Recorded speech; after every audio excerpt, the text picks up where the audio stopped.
the ranking member.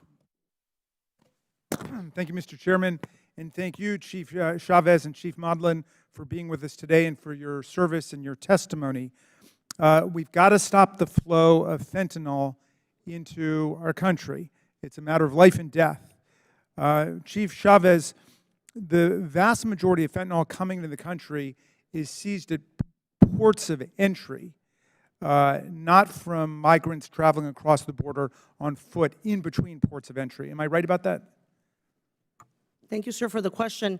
We have seen the large amounts of narcotics that have been seized at the ports of entry. However, for us, between the ports of entry, the fentanyl specific, we have also documented cases for Border Patrol where we have seen some at our checkpoints. For example, here in December of just this past year, we seized the largest liquid fentanyl seizure in coordination with the task force of Nueces County, which was, I don't know if you saw it on the news. It came out. It was about largest fentanyl seizure. It was 25 pounds, 3 gallons of liquid fentanyl that was seized in coordination with our task forces under the license plate reader program with Stone Garden Partners. Now, fentanyl, again, is a very dangerous drug, just as Chief Modlin had mentioned. So for us, it's something that's of high concern.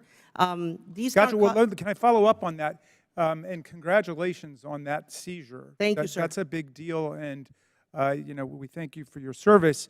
The statistics I'm looking at say that over 90% of fentanyl seizures occur at the ports of entry or at vehicle checkpoints, and not between. Although there are significant cases, as you point out, that are taking place between.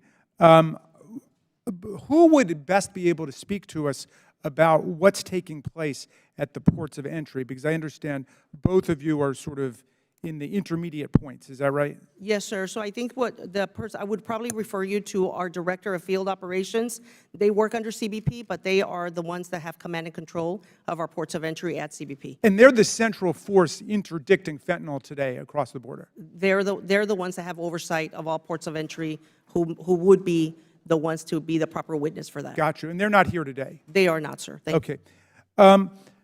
What's even more puzzling to me in terms of the political rhetoric is that 86% of the people convicted of fentanyl smuggling in 2021 were American citizens, not foreign nationals or unauthorized immigrants, right? But U.S. citizens who are on the payroll of the smuggling operations of the cartels.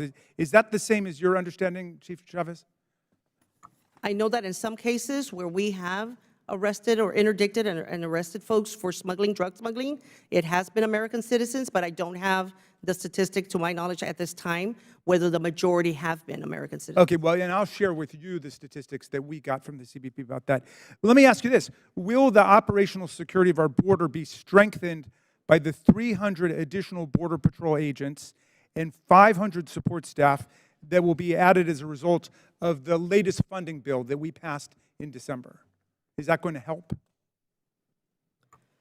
Sir, any type of funding, any type of support that we can get from our congressional representatives to assist us with the type of support to enforce this type of, or to try and prosecute any type of drug smugglers at the border is going to assist us.